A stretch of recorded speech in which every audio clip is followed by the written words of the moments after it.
Bonjour à tous pour cette vidéo de fin février.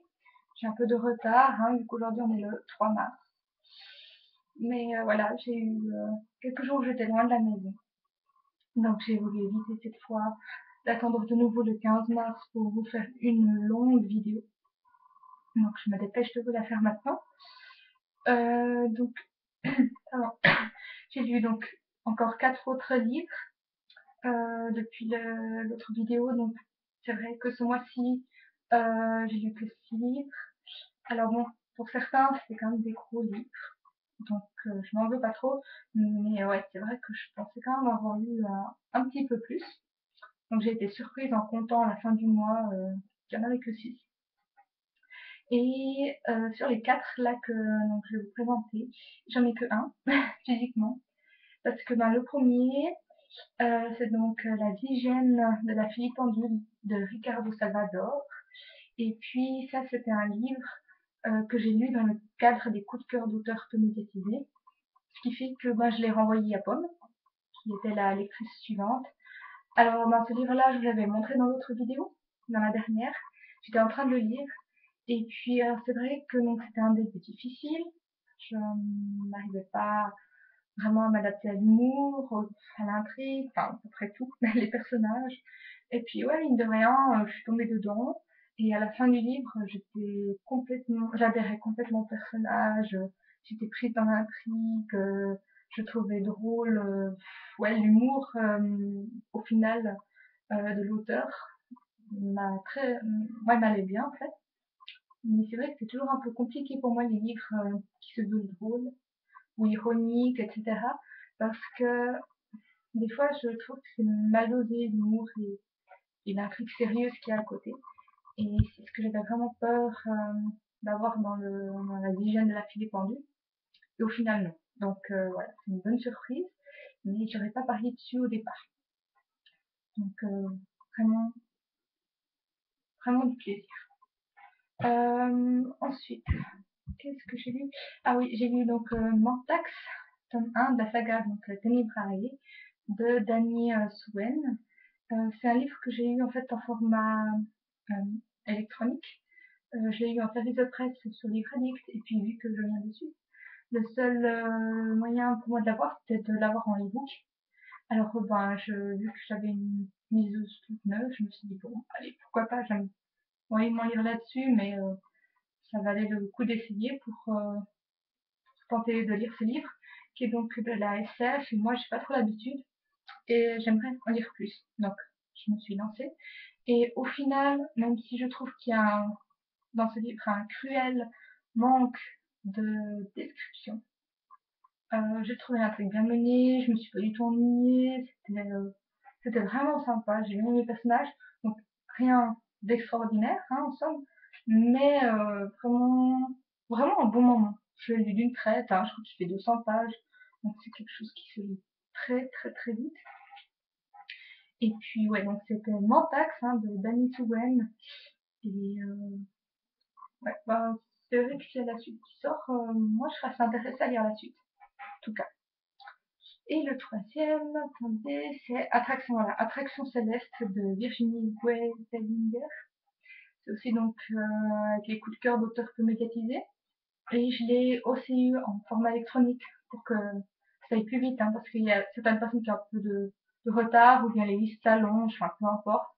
Je me suis dit que pour éviter un envoi, pour éviter qu'il y ait un délai supplémentaire avec les frais d'envoi, que ça arrive chez moi et qu'ensuite ça arrive à la suivante, je me suis dit bon, on va le lire aussi en e-book, comme ça ira plus vite et les autres pourront l'avoir plus rapidement.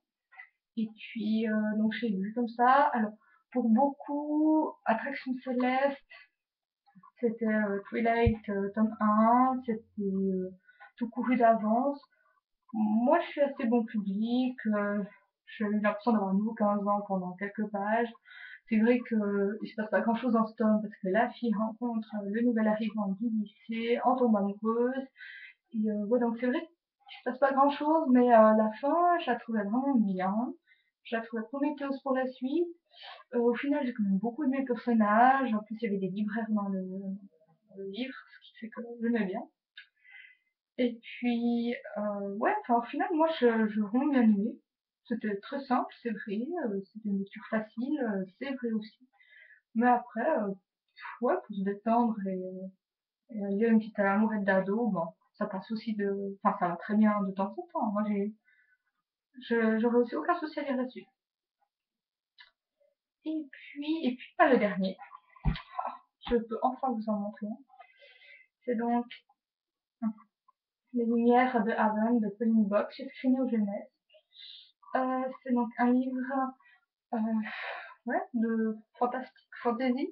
Je sais pas trop, mais ça se passe au début sur Terre, on va dire. Et ben, c'est 5 lycéens qui se retrouvent propulsés sur Haven, qui est en fait comme un double de la Terre en version améliorée. Comment vous dire? Il y a des personnes qui de temps en temps, qui s'appellent les arrivants, arrivent sur Haven. Et puis, ben, ils font profiter forcément ils font profiter Haven de leurs connaissances. Mais au moment des Lumières, ils ont décidé qu'ils ne voulaient plus profiter des nouvelles connaissances, qu'ils voulaient s'arrêter au temps des Lumières et à leur mode de pensée. Et ce qui fait que Haven est devenu un peu une utopie que la Terre n'a jamais réussi à atteindre. Et puis, donc voilà, c'est un peu dans ce climat-là qu'arrivent les cinq adolescents. Alors, bon, c'est vrai qu'il y a deux, trois choses qui m'ont gênée, euh, notamment un peu les égos, surtout la description qu'a fait l'auteur de la fusion de chaque adolescent avec un animal. Et ça, j'arrivais pas du tout à visualiser dans ma tête, ce qui fait que ouais, quand j'ai de la peine à visualiser, j'arrive pas à bien plonger dans le livre. Il y a aussi une des 5 personnes qui m'agaçait tout le temps, qui se met à Discord.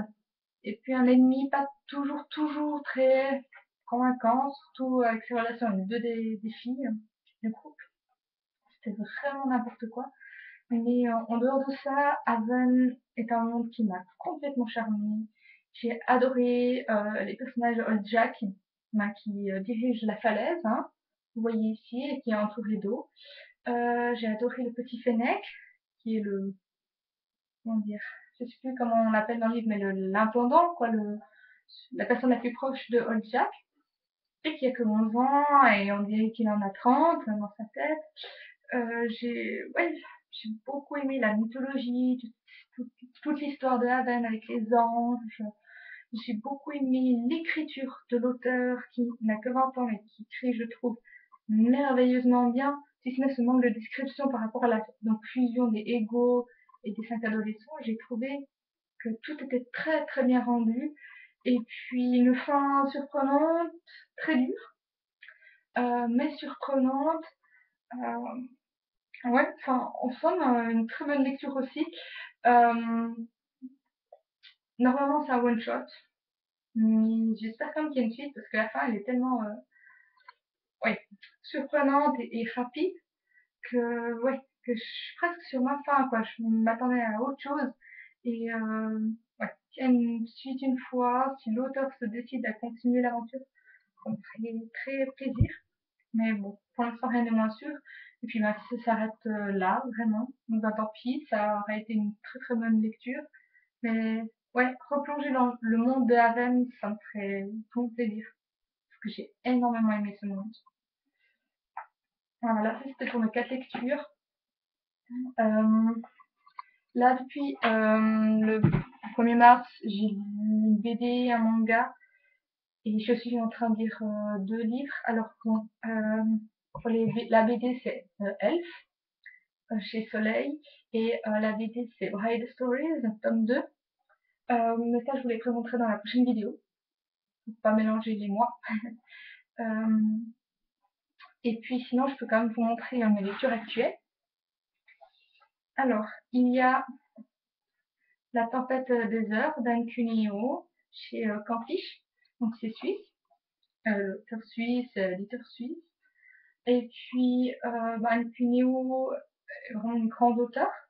Et c'est vrai que mes collègues me l'a passé, et puis dès les premières lignes, je suis complètement entrée dedans. Ça se passe donc, là j'ai un petit doute sur la ville, mais Zurich, je ne sais plus. Et puis, oui, Zurich. Et puis ça se donc en 1940 au Schauspielhaus, donc une maison du théâtre. Et moi, c'est une jeune juive qui a fui, je sais plus quel pays, pourchassée par les nazis et qui arrive dans le seul endroit que son père lui a conseillé d'aller. Donc c'est ce théâtre-là. Elle est comédienne depuis toujours. Ses parents avaient un théâtre. Et puis elle est recueillie là.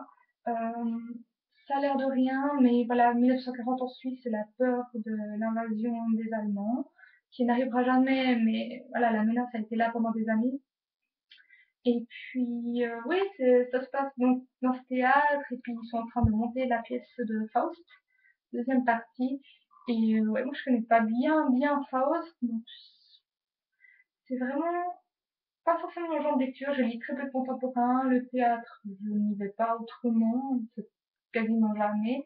Mais je suis directement entrée dans l'histoire, vraiment tout de suite, tout de suite. L'écriture est coulante, c'est vraiment, ouais, je sais pas comment dire, mais je suis directement rentrée dedans et j'attends la suite, j'attends la suite. En parallèle, c'est ma lecture un peu bain, parce que j'ose pas lire ce livre normalement, c'est une collègue qui me l'a passé.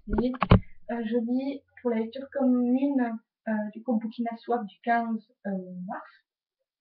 Je lis donc le premier tome de Cyanime de Patricia Briggs Masque. C'est de la fantaisie pure. Cette fois, moi, je l'ai connue avec l'urban fantasy de Mercy Thompson et puis Alpha et Omega. Et puis bah, là, je me suis dit, ah bah Patricia Briggs, parce que la fantasy, je veux essayer. Et ben, c'est vrai que, bon, j'ai lu la préface où elle dit qu'elle l'a écrit à 20 ans, c'est son premier livre. Et ça se sent. C'est une intrigue très simple, les émotions des personnages aussi, mais c'est aussi écrit simplement, j'ai envie de dire, tout est simple, mais ça fait du bien. Et moi, je pense toujours Patricia Briggs. C'est agréable de la retrouver dans un autre genre. Et les personnages, malgré tout, sont attachants, un peu clichés peut-être, mais attachants. J'aime beaucoup le fait qu'il y ait le personnage Lou. Et puis ouais, enfin pour l'instant, franchement, ça se lit tout seul. Mais c'est plus, j'ai envie d'une lecture quand même détente que de la fantaisie de haut niveau, comme j'ai, pour moi en tout cas, personnellement pu en lire.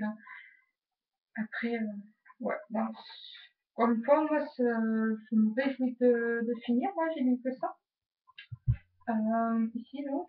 Mais je pense que je vais finir assez rapidement. Ça se lit très très vite, comme tous les millésies en fait.